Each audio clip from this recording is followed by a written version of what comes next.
Você já parou para pensar como será o dia do juízo final? A Bíblia nos revela que haverá um momento em que todos os seres humanos, de todas as épocas, estarão diante do trono de Deus para prestar contas de suas vidas. Reis e escravos, ricos e pobres, grandes e pequenos, ninguém escapará desse dia. Para muitos, essa é uma cena assustadora, porque fala de julgamento, condenação e eternidade.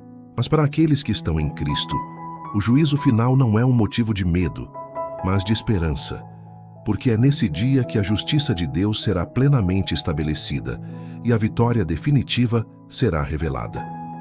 Hoje, nós vamos mergulhar nas Escrituras para entender o que realmente vai acontecer no juízo final, quais são os sinais que antecedem esse momento e, principalmente, como se preparar para ele.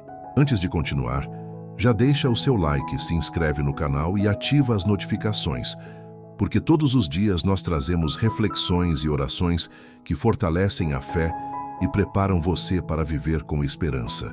O apóstolo João nos dá uma das descrições mais impressionantes do juízo final, em Apocalipse 20, 11 e 15.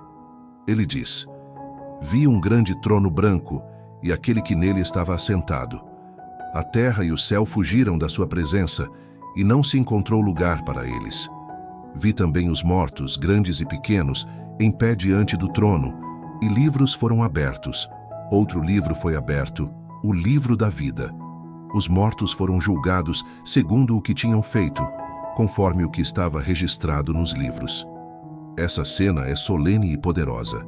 Os livros mencionados representam o registro da vida de cada ser humano. Nada ficará oculto.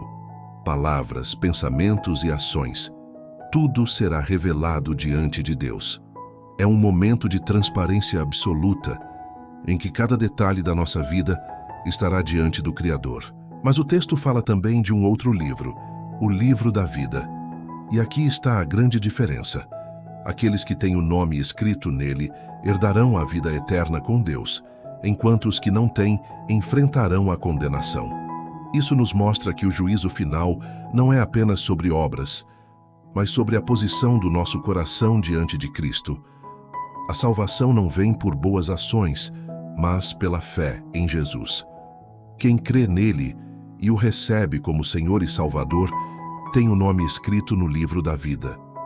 Mas aqueles que rejeitam a Cristo não terão desculpa naquele dia. Jesus também falou sobre esse dia em Mateus 25, 31, 46, na parábola das ovelhas e dos bodes. Ele disse que, quando o Filho do Homem vier em sua glória, todas as nações serão reunidas diante dele. Ele separará as pessoas como o pastor separa as ovelhas dos bodes. À direita estarão os que praticaram o amor, cuidaram dos necessitados, demonstraram compaixão. À esquerda, os que foram indiferentes ao sofrimento dos outros. Essa passagem nos mostra que o juízo final não será apenas um tribunal frio, mas um momento em que Deus revelará quem viveu de acordo com a essência do Evangelho, amar a Deus e amar ao próximo. O apóstolo Paulo também nos alerta em 2 Coríntios 5:10. "Pois todos devemos comparecer perante o tribunal de Cristo, para que cada um receba segundo o bem ou o mal que tiver feito por meio do corpo." Isso mostra que o juízo final é universal. Não importa a religião, a cultura ou o tempo histórico, todos comparecerão diante de Deus. E nesse tribunal não haverá advogados, não haverá desculpas, não haverá justificativas. Haverá apenas a verdade nua e crua diante daquele que é justo e santo. Mas será que esse dia deve nos encher de medo? Para quem não conhece a Cristo, sim, porque será um dia de acerto de contas. Mas para quem já entregou a vida a Jesus, o juízo final é um dia de esperança. É o dia em que Deus enxugará dos olhos toda lágrima, em que a injustiça será destruída, em que a dor e a morte deixarão de existir. É o dia em que finalmente veremos a plenitude da justiça divina. Por isso, a Bíblia não nos chama a temer esse dia, mas a viver preparados para ele. E como nos preparar? Primeiro, entregando nossa vida a Jesus, porque só Ele pode nos justificar diante do Pai.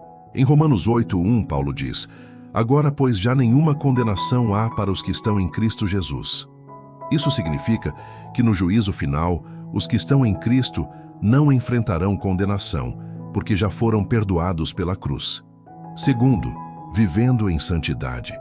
O apóstolo Pedro nos lembra em 2 Pedro 3:11: visto que tudo será assim desfeito, que tipo de pessoas é necessário que vocês sejam? Vivam de maneira santa e piedosa. O conhecimento do juízo final não deve nos paralisar, mas nos motivar a viver de forma correta e com propósito. O juízo final também será um dia de revelação. Muitas coisas que hoje parecem sem sentido serão explicadas. Muitas injustiças que presenciamos serão corrigidas.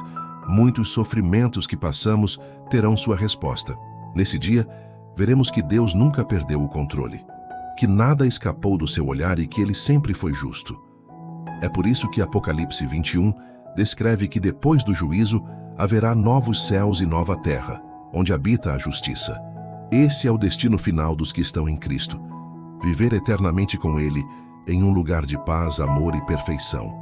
Agora eu quero que você escreva nos comentários a frase: eu quero estar no livro da vida. Essa será a sua declaração de fé, o seu compromisso público de viver em santidade, buscando a Deus e colocando sua esperança na eternidade.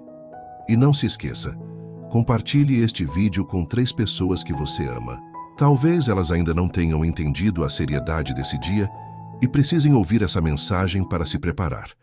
E termino com uma frase de A. W. Tozer: o que vem à nossa mente quando pensamos em Deus é a coisa mais importante sobre nós.